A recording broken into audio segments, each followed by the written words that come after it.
CM Dhami का दिल्ली में बड़ा एक्शन। झूठे वादे करती है कांग्रेस और आप। दिल्ली की जनता बदलाव के लिए तैयार। दिल्ली में विधानसभा चुनाव को लेकर राजनीतिक पारा चढ़ता जा रहा है। एक दूसरे पर आरोप प्रत्यारोप का चलन भी बढ़ रहा है। भाजपा लगातार आम आदमी पार्टी और उसके मुखिया अरविंद केजरीवाल पर हमलावर है। केजरीवाल पर लगातार झूठे वादे करने का आरोप भाजपा के नेता लगा रहे हैं। तो वहीं केजरीवाल द्वारा लगातार घोषणाएं करके मतदाताओं को लुभाने की भी कोशिश की जा रही है। इसी बीच भाजपा और कांग्रेस ने भी मतदाताओं को लुभाने के लिए कई घोषणाएं कर दी हैं। इसके अलावा भाजपा और कांग्रेस द्वारा केजरीवाल पर नए आरोप लगाए गए। बता दें कि दिल्ली में 5 फरवरी को वोटर अपना मत दे देंगे और 8 फरवरी को वोटों की गिनती के बाद पता चल जाएगा कि दिल्ली की सत्ता किसके हाथ में होगी। जाहिर है कि वक्त कम है और राजनीतिक दलों और उम्मीदवारों के लिए काम बहुत ज्यादा है। हर दल और उम्मीदवार अपनी जीत पक्की करने के लिए पूरा दमखम लगा रहे हैं। कोई अपने काम के नारा है तो कोई विरोधियों के झूठे वादों की लिस्ट दिखा रहा है। बीजेपी इस बार आम आदमी पार्टी के 10 साल के केले को भेजना चाहती है तो कांग्रेस इस चुनाव की सबसे कमजोर कड़ी नजर आ रही है। इसलिए इस चुनाव को बीजेपी और आम आदमी पार्टी के बीच का चुनाव माना जा रहा है। यही कारण है कि दिल्ली में बीजेपी ने 40 स्टार प्रचारकों को मैदान में उतार दिया। वहीं प्रधानमंत्री के साथ साथ गृह मंत्री तक दिल्ली के चुनाव प्रचार में उतरे हैं। इनके साथ ही यूपी, उत्तराखंड के मुख्यमंत्री भी अपने नेताओं के साथ कंधे से कंधा मिलाकर दिखाई दे रहे हैं। बता दें कि दिल्ली के इस चुनाव में उत्तराखंड के मुख्यमंत्री पुष्कर सिंह धामी ने भी धमाकेदार एंट्री मारी है। दिल्ली में उत्तराखंड के वोटरों की संख्या अच्छी खासी मानी जाती है। धमाकेदार एंट्री के साथ ही पुष्कर सिंह धामी ने पूर्व मुख्यमंत्री अरविंद केजरीवाल को आड़े हाथों ले लिया है।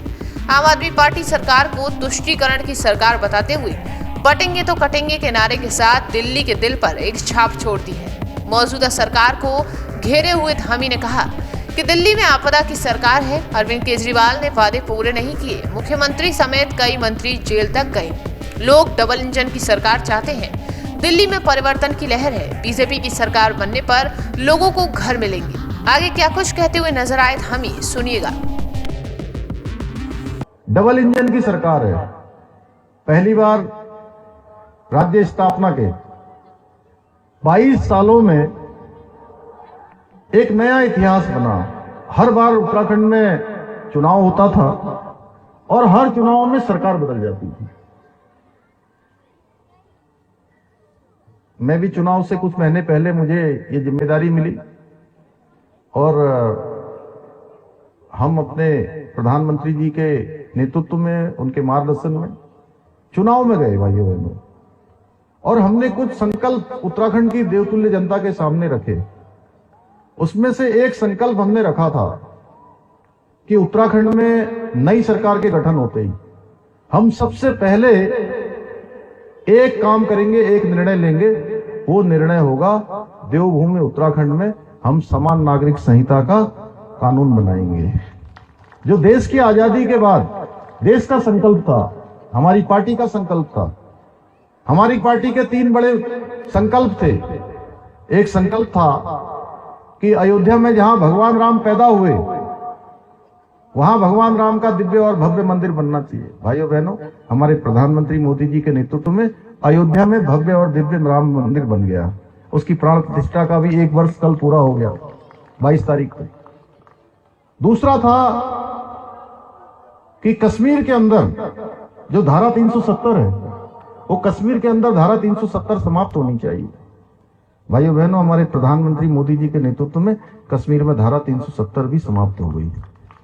और तीसरा संकल्प था कि देश में सबके लिए एक समान कानून होना चाहिए, जिसका संविधान के अनुच्छेद 44 में बाबा साहब अम्बेडकर और अन्य लोग जब संविधान बना रहे थे तो इसका प्रावधान कर गए।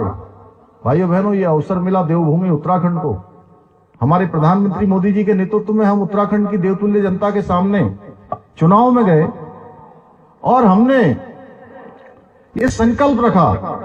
जब मुझे आज भी हमारे पत्रकार मित्र पूछते हैं कि ये विचार कहां से आया कि सबसे पहले समान नागरिक संहिता उत्तराखंड में ही लागू हो, मैंने कहा हमने ये संकल्प उत्तराखंड की देवतुल्य जनता के सामने रखा था कि उत्तराखंड क्या देवभूमि है।